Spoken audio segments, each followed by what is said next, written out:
ನಮಸ್ತೆ news Karnataka one ಟಿವಿಗೆ ಸ್ವಾಗತ.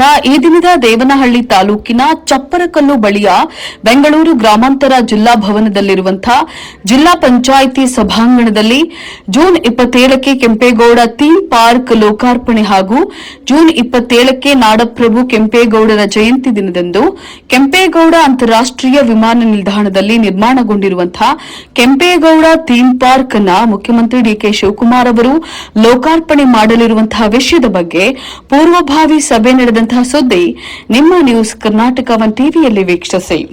ಕೆಂಪೇಗೌಡರ ವಂಶಸ್ಥರು ನೆಲೆಸಿದಂತಹ ದೇವನಹಳ್ಳಿ ತಾಲೂಕಿನ ಆವತಿ ಗ್ರಾಮದಿಂದ ಪ್ರತಿ ವರ್ಷದಂತೆ ಈ ವರ್ಷವೂ ಕೂಡ ಜ್ಯೋತಿ ಹೊರಡಲಿದೆ. ಅಪಾರ ಸಂಖ್ಯೆಯಲ್ಲಿ ಭಾಗವಹಿಸಿ ಸಚಿವರಾದಂತಹ ಕೆ ಚುಮ್ಮನಿಯಪ್ಪ. ಜೂನ್ 27ಕ್ಕೆ ಕೆಂಪೇಗೌಡ ಥೀಮ್ ಪಾರ್ಕ್ ಲೋಕಾರ್ಪಣೆ ಸಚಿವ ಕೆ ಚುಮ್ಮನಿಯಪ್ಪ.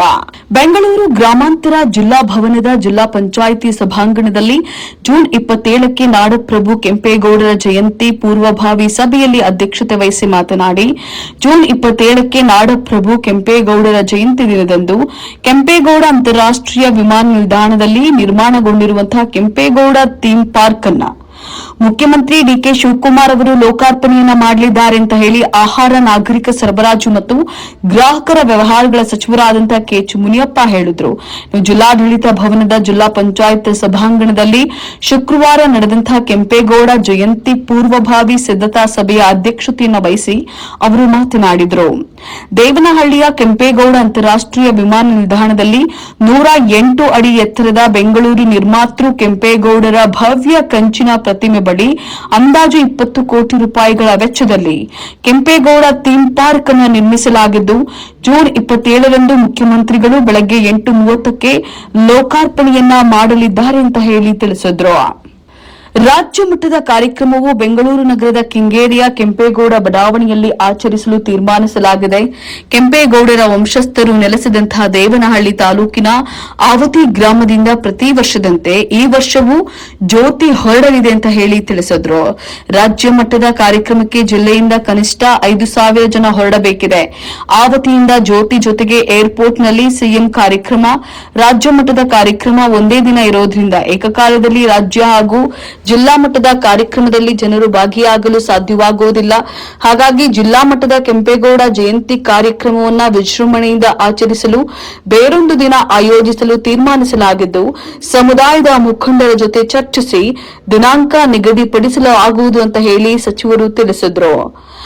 ಜೂನ್ 27ರಂದು ಜಿಲ್ಲೆಯಲ್ಲಿ ಜಿಲ್ಲಾಡಳಿತ ಭವನದ ಆವರಣದಲ್ಲಿರುವಂತಹ ನಾಡಪ್ರಭು ಕೆಂಪೇಗೌಡರ ಪುತ್ಥಳಿಗೆ ಬೆಳಗ್ಗೆ 7:30ಕ್ಕೆ ಮಾಲಾರ್ಪಣೆಯನ್ನು ಮಾಡಲಾಗುವುದು.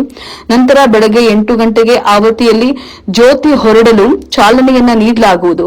ಬೆಳಗ್ಗೆ 8:30ಕ್ಕೆ ಏರ್ಪೋರ್ಟ್ನಲ್ಲಿ ಕೆಂಪೇಗೌಡ ಥೀಮ್ ಪಾರ್ಕ್ ಲೋಕಾರ್ಪಣೆ ಕಾರ್ಯಕ್ರಮ ಜರುಗಲಿದ್ದು, ಅಲ್ಲಿಂದ ರಾಜ್ಯ ಮಟ್ಟದ ಕಾರ್ಯಕ್ರಮಕ್ಕೆ ಹೊರಡಲಿದ್ದೇವೆ ಅಂತ ಹೇಳಿ ತಿಳಿಸಿದರು.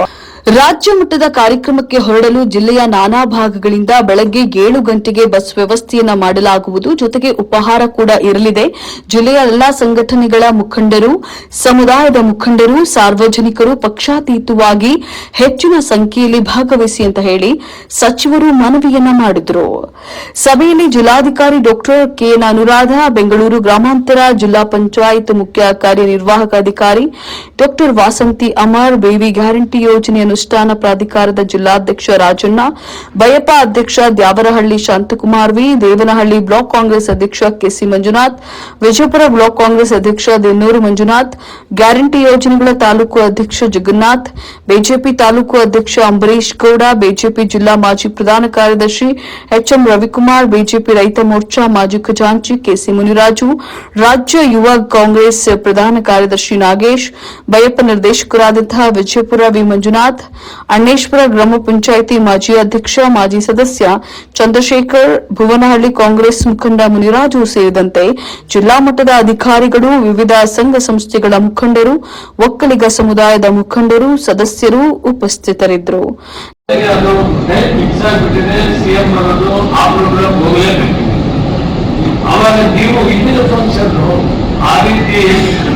ಇವತ್ತು ರಾಜಪಕ್ಷಕ್ಕೆ ಪ್ರಯಾಣ ಕೊಡಬೇಕಾದ್ರೆ ಇಲ್ಲಿ ಮಾಡ್ಕೊಳ್ಳೋದೇನಾದ್ರು ನೀವು ತೀರ್ಮಾನ ಕೊಡ್ಬೇಕಲ್ಲ. ನನ್ನ ಅಭಿಪ್ರಾಯ ರಾಜಪಕ್ಷಕ್ಕೆ ನಮ್ಮ ತಾಲೂಕಿನ, ಯಾಕಂದ್ರೆ ಅದು ಬರ್ತ್ ಪ್ಲೇಸ್ ಇಲ್ಲಿ ಇರೋದ್ರಿಂದ ನಮ್ಮ ಪ್ರಾತಿನಿಧಿತ್ವ ಅಲ್ಲಿ ಹೆಚ್ಚಿನ ಸಂಖ್ಯೆ ಇರಬೇಕು ಅಂತ ನನ್ನ ಅಭಿಪ್ರಾಯ.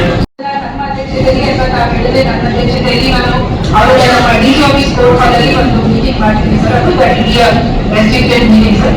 ಆಮೇಲೆ ಎರಡನೇ ವಿಷಯ ಸರ್, ನಾವು ಲಾಸ್ಟ್ ಟೈಮ್ ಕೆಂಪೇಗೌಡ ಜಯಂತಿಯನ್ನ 27ನೇ ತಾರೀಕು ಆವತಿಯಲ್ಲಿ ಮಾಡಿದ್ದು, 9ನೇ ತಾರೀಕು ನಮ್ಮ ಆಡಿಟೋರಿಯಂನಲ್ಲಿ ಮಾಡಿದ್ದು. ಜಿಲ್ಲಾ ಮಟ್ಟದ ಕಾರ್ಯಕ್ರಮ, ವೇದಿಕೆ ಕಾರ್ಯಕ್ರಮನ ಈಗ ಸ್ವಲ್ಪ ಬೇರೆ ಒಪಿನಿಯನ್ ಇತ್ತು ಸರ್. ಕೆಲವು ಅದೇ ದಿನ ಮಾಡಿದ್ರೆ ಸಮಂಜಸ ಅಂತ ಹೇಳಿದ್ರು. ಮತ್ತೆ ಬಹಳಷ್ಟು ಜನ ನಾವು ಯಾರು ನಗರಕ್ಕೆ ಹೋಗೋದಿಲ್ಲ, ನಾವು ತಾಲೂಕು ಮುಖಂಡರೆಲ್ಲ ಇದೇ ಇದ್ದೀವಿ. ಅದರಿಂದ ದೇವನಹಳ್ಳಿಯಲ್ಲೇ 27ನೇ ತಾರೀಕಿಗೆ ವೇದಿಕೆ ಕಾರ್ಯಕ್ರಮ ಮಾಡಬೇಕು ಅಂತ ಒಂದು ಅಭಿಪ್ರಾಯ ವ್ಯಕ್ತಪಡಿಸಿದ್ರು. ನಾನು ಹೇಳಿದೆ ಸರ್, ತಾವು ಬಹುಶಃ ಅಲ್ಲಿ ರಾಜಕೀಯ ಕಾರ್ಯಕ್ರಮಕ್ಕೆ ಹೋಗ್ಬೇಕಾಗ್ಬೋದು ಅಂತ ಅಲ್ಲಿಗೆ ನಿಂತಿದೆ ಸರ್. ಮತ್ತೆ ಡಿಸ್ಕಷನ್ ಆಗ್ತಾ ಇದೆ.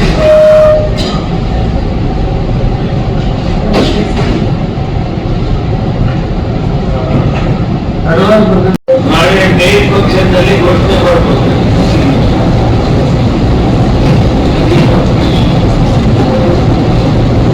ಏನೇನು ಮಾಡಬೇಕನ್ನೋದನ್ನ ಈಗಾಗಲೇ ಮುಖ್ಯಮಂತ್ರಿ ಗಮನಕ್ಕೆ ತಂದಿದೆ.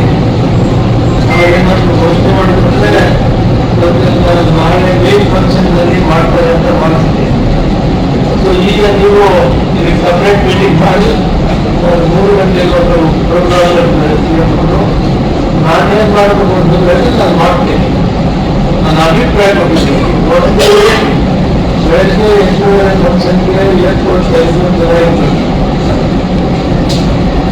ಬೆಂಗಳೂರು ಫಂಕ್ಷನ್ಗೆ ನಮ್ಮದೇ ಮೇನ್ ಇರೋದ್ರಿಂದ ನಾವು 5,000 ಜನ ಹೋಗ್ಬೇಕು ಅಂತ ಈ ಸರಿ ಅದು ನನ್ನ ಮುಖ್ಯಮಂತ್ರಿಗಳು ಕೂಡ ಮಾರ್ಗದರ್ಶಿ.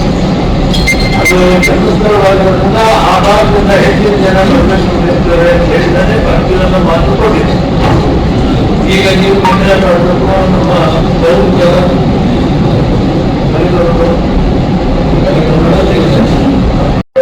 ಅದನ್ನು ಮಾಡಬೇಕಾಗುತ್ತೆ. ಮತ್ತು ನಮ್ಮ ಇಂಟರ್ನ್ಯಾಷನಲ್ ಏರ್ಪೋರ್ಟ್ ಅಲ್ಲಿ ಸೊ ಅಲ್ಲಿ ಕೆಂಪೇಗೌಡ ಪುತ್ಥಳಿ ಇರೋದ್ರಿಂದ ಲಾಸ್ಟ್ ಟೈಮ್ ಪ್ರಾಧಿಕಾರ ಕೆಂಪೇಗೌಡ ಅಭಿವೃದ್ಧಿ ಪ್ರಾಧಿಕಾರದ ವತಿಯಿಂದ ಅಲ್ಲಿ ಒಂದು ದೊಡ್ಡ ಕಾರ್ಯಕ್ರಮನ ಹಮ್ಮಿಕೊಳ್ಳಲಾಗಿತ್ತು.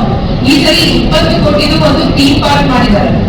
ಸೊ ಆ ಥೀಮ್ ಪಾರ್ಕ್ ನ ಲೋಕಾರ್ಪಣೆ ಮಾಡೋದು ಸಹ ಸಾಮಾನ್ಯ ಬೆಂಗಳೂರು ನಗರ ಉಸ್ತುವಾರಿ ಸಚಿವರಾದ ಶ್ರೀ ಕೃಷ್ಣ ಬೈರೇಗೌಡ ಅವರು ಮಾಡ್ತಾ ಇದ್ದಾರೆ. ಸೊ ಅದನ್ನ ಮುಖ್ಯಮಂತ್ರಿಗಳು ಹಾಜರಾಗ್ತಾರೆ, ಅವರು ಇರ್ತಾರೆ, ಇಬ್ರು ಮಾಡ್ತಾರೆ ಅದನ್ನ.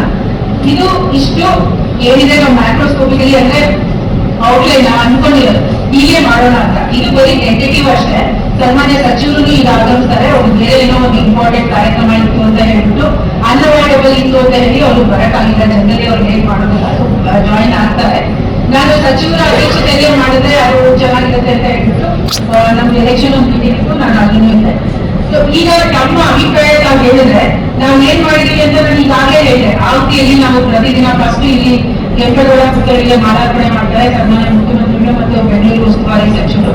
ಸೊ ಇಬ್ರು ಮಾಲಾರ್ಪಣೆ ಮಾಡ್ಬಿಟ್ಟು ಅವರು ನಗರಕ್ಕೆ ತೆರಳ್ತಾರೆ. ಅದಾದ್ಮೇಲೆ ನಾವು ನಮ್ಮ ಜಿಲ್ಲಾ ಮಟ್ಟದಲ್ಲಿ ಇಲ್ಲೂ ಸಹ ನಾವು ಜನರ ಸೇರಿಸಬೇಕಾಗುತ್ತೆ. ಬಯಾಲಲ್ಲಿ ಏರ್ಪೋರ್ಟ್ ಅಲ್ಲಿ.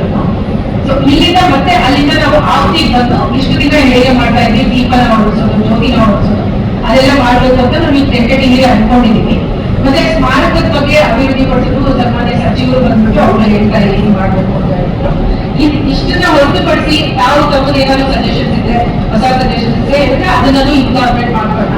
ಬಟ್ ಈ ಸರಿ ಬಹಳ ಚೆನ್ನಾಗಿ ವಿಜೃಂಭಣೆಯಿಂದ ಆಚರಿಸಬೇಕು ಅಂತ ಸರ್ಕಾರ ನಿರ್ಧಾರ ಮಾಡ್ತಾರೆ.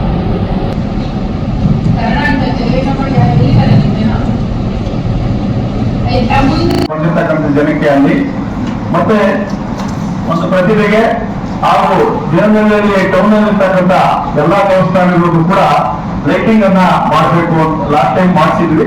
ಅದೇ ರೀತಿ ವೇಣುಗೋಪಾಲ ಸ್ವಾಮಿ ದೇವಸ್ಥಾನ ಮತ್ತು ಕೆಂಪೇಗೌಡ ಸರ್ಕಲ್ ಏನಿದೆ ಅಲ್ಲಿ ಅದು ಆಗ್ಬೇಕು. ಮತ್ತೆ ಕೆಂಪೇಗೌಡ ಸರ್ಕಲ್ ದೇವನಹಳ್ಳಿಯಲ್ಲಿದೆ, ಅದನ್ನ ಕಳೆದ ಬಾರಿ ಕುಲಸ್ವಾಮಿ ಅವರು 2 ದಿವಸ ಅಂದ್ರೆ 27ನೇ ತಾರೀಕು ಮತ್ತೆ ಇನ್ನೊಂದು ದಿವಸ 2 ಸಾರಿನೂ ಅದಕ್ಕೆ ಹೂವಿನ ಅಲಂಕಾರ ಆಗ್ಬೇಕು. ಮಾಡಿಲ್ಲ ಇದೇ ಮಾಡಿದ್ದು. ಅದಕ್ಕೆ ಈ ಸಾರಿ ಹೇಳ್ತಾ ಇದ್ದೀನಿ. ಅದಕ್ಕೆ ಅಲ್ಲಲ್ಲ, ನೀವು ಒಕ್ಕಲಿಗ ವೇದಿಕೆಯಿಂದ ನೀವು ಮಾಡಿದ್ರೆ ಈ ಸಾರಿ ಕುಲಸ್ವಾಮಿ ಎತ್ತು ನಾವು ತಿಳ್ತಾ ಇದ್ವಿ. ನೋಡೋಣ ಆಮೇಲೆ ಸ್ಟೇಜ್ ಪ್ರೋಗ್ರಾಮ್ ಆಗ್ಬೇಕು. ಅದಕ್ಕೆ ಈ ಸ್ಟೇಜ್ ಪ್ರೋಗ್ರಾಮ್ ಅನ್ನ ಇಲ್ಲಿ ಕೆಲವು ಸಲಹೆ ಈರನ್ನೋರು ಈಗ ಬರ್ತಾ ಇರ್ಬೇಕಾದ್ರೆ ಹೇಳೋದು, ಇಲ್ಲಿ ಸ್ಟೇಜ್ ಪ್ರೋಗ್ರಾಮ್ ಮಾಡೋದಕ್ಕಿಂತ ದೇವನಹಳ್ಳಿ ಟೌನ್ ಅಲ್ಲಿ ಆದ್ರೆ ಹೆಚ್ಚಿನ ಜನ ಸೇರ್ತಾರೆ ಅಂತ ಹೇಳಿ ಒಂದು ಸಲಹೆ ಕೊಟ್ಟಿದ್ದಾರೆ. ಅದು ನೋಡೋಣ ಮಂತ್ರಿಗಳು ಬಂದರೆ. ಮತ್ತೆ ಆ ಒಂದು ಕಾರ್ಯಕ್ರಮದಲ್ಲಿ ಪ್ರತಿಭಾ ಪುರಸ್ಕಾರವನ್ನ ಇದು DDP ಅವರು ಪ್ರತಿ ಸಾರಿ ಮಾಡ್ತಾ ಇದ್ರು, ಅದನ್ನ ಮಾಡ್ತಕ್ಕಂಥ ಕಾರ್ಯಕ್ರಮ. ಮತ್ತೆ ಸ್ಟೇಜ್ ಅಲ್ಲಿ ಮನರಂಜನೆ ಕಾರ್ಯಕ್ರಮ ಇರಬೇಕು. ಅಂದ್ರೆ ಕೆಂಪೇಗೌಡರ ಬಗ್ಗೆ ಗೀತೆಗಳಿದೆ ಏನಿದೆ ಅದನ್ನ, ಮತ್ತು ಈ ಸ್ಟ್ಯಾಚ್ಯೂ ಹತ್ರ ಏನ್ ಮಾಲಾರ್ಪಣೆ ಮಾಡ್ತಾ ಇರೋ ಸಂದರ್ಭದಲ್ಲಿ ಕನ್ನಡ ಮತ್ತು ಸಂಸ್ಕೃತಿ ಇಲಾಖೆಯವರು ವೀರಗಾಸೆ ಕುಣಿತ, ಡೊಳ್ಳು ಕುಣಿತ ಮತ್ತು ನಮಗೆ ಇತರ ವಾದ್ಯಗಳ ಒಂದು ವ್ಯವಸ್ಥೆಯನ್ನು ಹಾಕ್ಬೇಕಾಗ್ತದೆ. ಮತ್ತೆ ಬಂದಿರ್ತಕ್ಕಂಥ ಎಲ್ಲ ಜನಕ್ಕೆ ಊಟದ ವ್ಯವಸ್ಥೆ ಆಗ್ಬೇಕು. ಅದೇ ರೀತಿ ಆವತಿಯಲ್ಲಿ ಏನು ರಣಬೈರೇಗೌಡರ ಪ್ರತಿಮೆ ಇದೆ, ಅಲ್ಲಿ ದೇವಸ್ಥಾನದಲ್ಲಿ ಪೂಜೆ ಮತ್ತು ಅದಕ್ಕೆ ಮಾಲಾರ್ಪಣೆ ಮಾಡ್ತಕ್ಕಂಥ ಇಷ್ಟು ಕೆಲಸ. ಮತ್ತು ಈ ಸಾರಿ ಕೆಂಪೇಗೌಡರ ಇತಿಹಾಸ ಇರ್ತಕ್ಕಂಥ ಪುಸ್ತಕಗಳ ವಿತರಣೆಯನ್ನ ಮಾಡಬೇಕು ಅಂತೇಳಿ ಹೊಸದಾಗಿ ಒಂದು ಸೇರ್ಪಡೆ ಮಾಡಿ ಬಂದಿಲ್ಲ. ಪಂಚಾಯತಿ ನಡೆದೆಲ್ಲ ಮೊದಲ ಸ್ಕೂಲ್ಗೆ ಕೊಡುವಂಥದ್ದು ಆಗ್ಬೇಕು ಅಂತ ಒಂದು ಬೇಡಿಕೆಯನ್ನು ಇಟ್ಟಿದ್ದೀವಿ. ಇನ್ಯಾರಾದ್ರೂ ಬೇರೆ ರೀತಿಯ ಸಲಹೆ ಇದ್ರೆ ಹೇಳುದು. ಈ ವರ್ಷ ಕೂಡ ಪಂಚಾಯತಿ ಮಾಡ್ತಾ ಇದೆ, ಈಗೂ ಅದು ಮಾಡಲೇಬೇಕು. ಪಂಚಾಯತಿಯಿಂದ ವಿಡಿಯೋ ಜವಾಬ್ದಾರಿ ಪಂಚಾಯತಿ ಮೆಂಬರ್ಗಳಿಗೆ ಮತ್ತೆ ಮಾಜಿಗಳಿಗೆ ಅಲ್ಲಿನ ಸ್ಥಳೀಯ ಮುಖಂಡರಿಗೆ ಜವಾಬ್ದಾರಿ ಕೊಟ್ಟು ಪಂಚಾಯತಿಯಿಂದ ಒಂದೊಂದು ರಥ ಹೊರಗಡೆ ನ್ಯೂಸ್ ಕರ್ನಾಟಕ 1 ಟಿವಿ ಬೆಂಗಳೂರು ಗ್ರಾಮಾಂತರ ಜಿಲ್ಲಾ ವರದಿ. ಸೀತಾರಾಮ್ ಜೊತೆ ಎಂಆರ್ ನಾಗರಾಜು.